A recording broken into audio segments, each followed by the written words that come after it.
فديتك يا رسول الله قلبي. الحمد لله رب العالمين والصلاة والسلام على خير خلقه سيدنا ومولانا محمد وعلى آله وأصحابه أجمعين.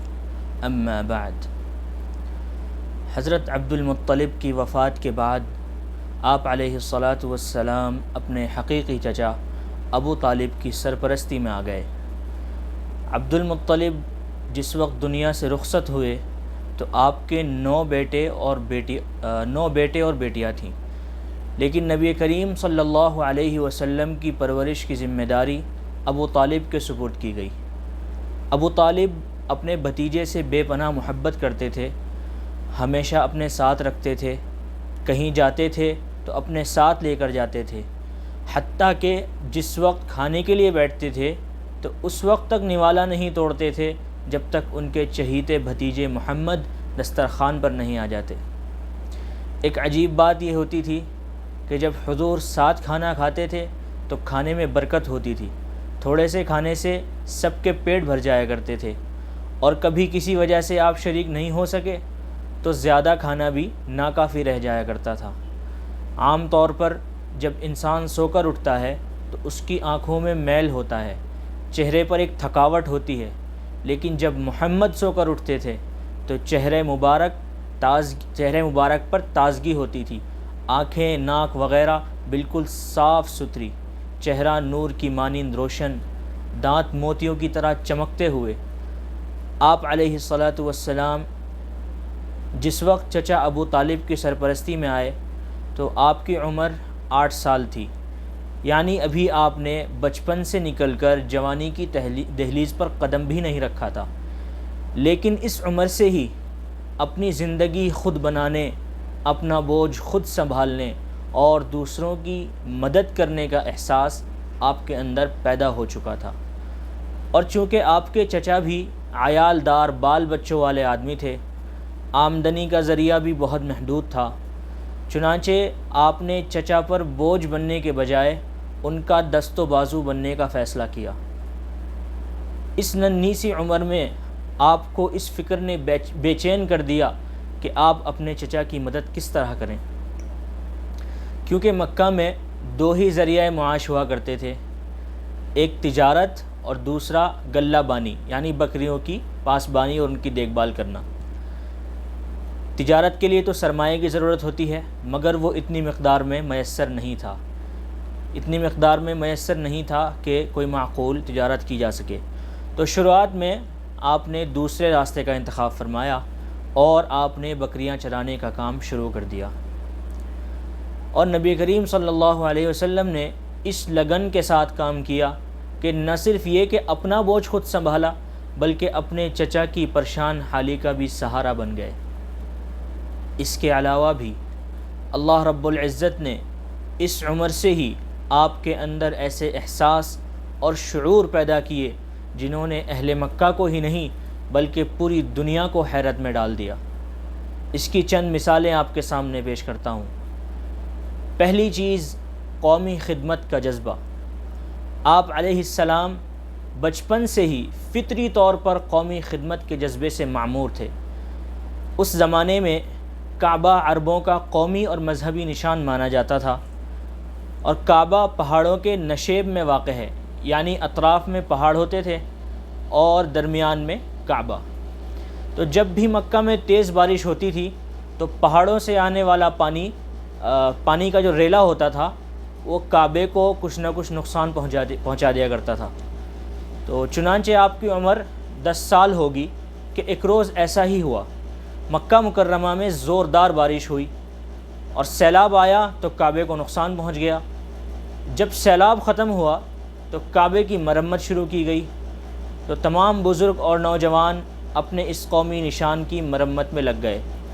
تو اچانک لوگوں نے دیکھا کہ ایک بچہ بھی نوجوانوں کی طرح سرگرم ہے۔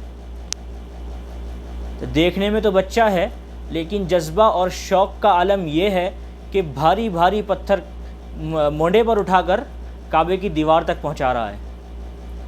مونڈے پتھروں سے چھلے جا رہے ہیں، بوجھ اٹھانے سے سانس بھی چڑھ رہا ہے، مگر اس کے ولولے میں کوئی فرق نہیں آ رہا۔ یہ بچہ کوئی اور نہیں جناب سرور کائنات رحمت للعالمین محمد صلی اللہ علیہ وسلم تھے۔ اس کے علاوہ آپ علیہ الصلاۃ والسلام فطری طور پر شرم و حیا کے پیکر تھے۔ آج کے اس فلمی دور میں تو شرم و حیا ایک مذاق بن کر رہ گئی ہے، مگر دنیائے اخلاق میں یہ بہت قیمتی چیز شمار کی جاتی ہے۔ شرم و حیا ایسی خصلت اور عادت کا نام ہے جو انسانیت اور شرافت کی نظر میں معیوب اور بری سمجھی جانے والی چیزوں سے روکتی ہے۔ آپ علیہ الصلاۃ والسلام کو شرم و حیا کا جو مرتبہ اور مقام عطا کیا گیا، اس کی ایک مثال اس وقت دیکھنے میں آئی جب آپ کعبے کی مرمت میں مصروف تھے۔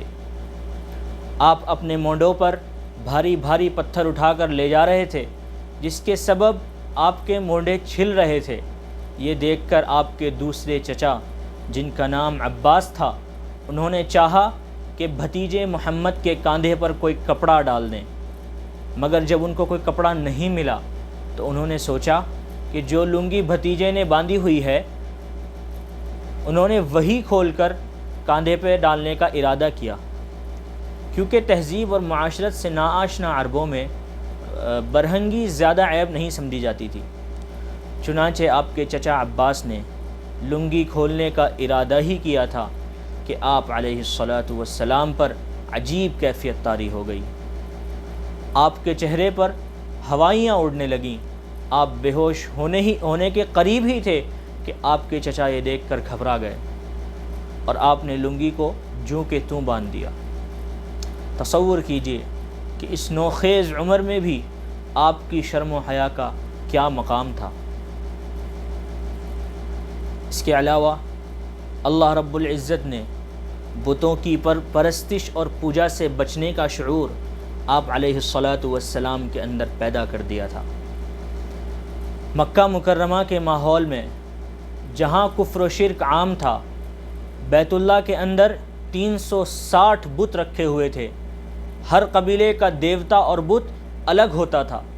بت پرستی اور شرک سے بچنا اس ماحول میں کسی معجزے سے کم نہیں تھا، لیکن رب ذوالجلال نے آپ علیہ الصلاۃ والسلام کے اندر ایسا شعور پیدا کیا کہ ان بتوں کو پوجنا تو دور، آپ کی پاک طبیعت نے کبھی ان کو چھونا بھی گوارا نہیں کیا۔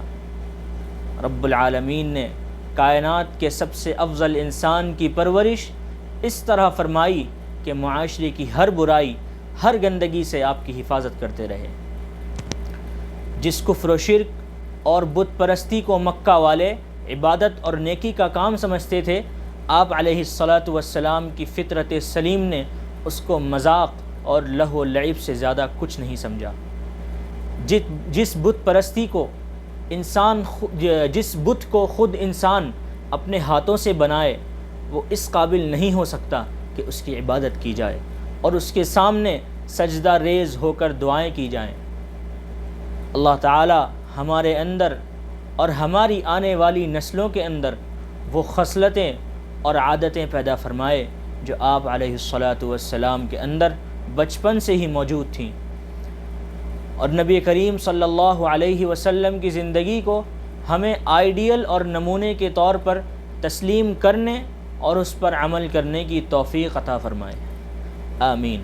آخر میں ایک بات یہ عرض ہے کہ یہاں تک جو حالات بیان کیے گئے وہ آپ صلی اللہ علیہ وسلم کے بچپن کی زندگی کا ذکر تھا۔